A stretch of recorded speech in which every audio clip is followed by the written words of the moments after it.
രണ്ട് ടെറിഫൈങ് ആയിട്ടുള്ള കാര്യങ്ങളാണ് പോലീസുകാർ ഇതിൽ കണ്ടെത്തിയത്.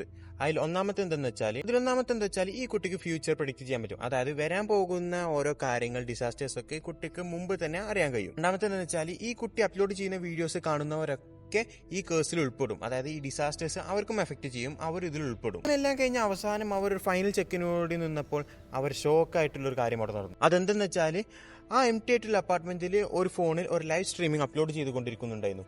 ആ വീഡിയോയുടെ ബാക്ക്ഗ്രൗണ്ട് എന്താണെന്ന് വെച്ചാൽ ഒരു പോലീസ് സ്റ്റേഷനുമായിരുന്നു. പോലീസുകാർ ഇത് കണ്ടിട്ട് ആകെ പാനിക്കായി, ഫ്രസ്ട്രേറ്റഡ് ആയിക്കാണ്ട് ആ അപ്ലോഡ് ചെയ്യുന്ന വീഡിയോ പെട്ടെന്ന് ഡിലീറ്റ് ആക്കാൻ നോക്കി. പക്ഷെ എന്തുണ്ടായി വെച്ചാൽ പെട്ടെന്ന് തന്നെ ആ ബിൽഡിംഗ് ഫുള്ളും ബ്ലാക്ക് ആവുകയായിരുന്നു. കറന്റും എല്ലാതും പോയി ഫുള്ളി ബ്ലാക്ക് ആവുകയായിരുന്നു. ആ സിറ്റി അടുത്ത 5 സെക്കൻഡിന് ഫുള്ളി സൈലന്റ് ആവുകയായിരുന്നു ചെയ്തിരുന്നത്. പെട്ടെന്ന് തന്നെ എല്ലാ പോലീസ് ഓഫീസേഴ്സിന്റെ ഫോണിൽ നോട്ടിഫിക്കേഷൻസ് കൊണ്ടുവരികയും അവരതെടുത്ത് നോക്കിയപ്പോൾ കണ്ടതെന്തെന്ന് വെച്ചാൽ പുതിയൊരു വീഡിയോ ഈ അക്കൗണ്ടിൽ നിന്ന് അപ്ലോഡ് ആയിട്ടുണ്ട് എന്നായിരുന്നു ആ നോട്ടിഫിക്കേഷൻ ഉണ്ടായിരുന്നത്. വീഡിയോയിൽ എന്തെന്ന് വെച്ചാൽ ഒരു ഫുൾ ബ്ലാക്ക് ആയിട്ടുള്ള ഒരു വീഡിയോയിൽ ഈ പെൺകുട്ടി ചിരിച്ചു നിൽക്കുന്ന ഒരു വീഡിയോ ആയിരുന്നു അതിലുണ്ടായിരുന്നത്. പോലീസ് ഓഫീസേഴ്സ് പെട്ടെന്ന് പാനിക്കായി, ഫ്രസ്ട്രേറ്റഡ് ആയിക്കാണ്ട് അവർ ആ വീഡിയോ എത്രയും പെട്ടെന്ന് ഡിലീറ്റ് ആക്കാനുള്ള ശ്രമങ്ങൾ നടത്തി. കാരണം എന്തെന്ന് വെച്ചാൽ ഈ പെൺകുട്ടി മുമ്പുള്ള വീഡിയോസ് ഒക്കെ ചെയ്തപ്പോൾ കയ്യിൽ ഓരോ കാര്യം ഫോൾഡ് ചെയ്തിട്ടും അതേപോലെ ഈ പെൺകുട്ടി ചെയ്യുന്ന ഓരോ കാര്യങ്ങളായിരുന്നു പിന്നീട് മണിക്കൂറുകൾക്ക് ശേഷം നടന്നിരുന്നത്. വരാൻ പോകുന്ന വീഡിയോയിലാണെങ്കിൽ ബാക്ക്ഗ്രൗണ്ടിൽ പോലീസ് സ്റ്റേഷനാണ്. അവർ പെട്ടെന്ന് ഇത് വീഡിയോ ഡിലീറ്റ് ആക്കാനുള്ള ഏർപ്പാടുകൾ നടത്തി. ആ വീഡിയോയിൽ എന്തായിരുന്നു വെച്ചാൽ ഒരു ബ്ലാക്ക് ആയിട്ടുള്ള ഒരു സ്ക്രീനിൽ ഈ പെൺകുട്ടി ചിരിച്ചു നിൽക്കുന്ന ഒരു വീഡിയോ ആയിരുന്നു ഉണ്ടായിരുന്നത്. എന്നിട്ട് ആ പെൺകുട്ടി ആ വീഡിയോ പതുക്കെ പറയുന്നുണ്ട്, നിങ്ങളെല്ലാവരും നേരിടാൻ പോകുന്നത് നിങ്ങൾ ഫേസ് ചെയ്തിട്ടുള്ള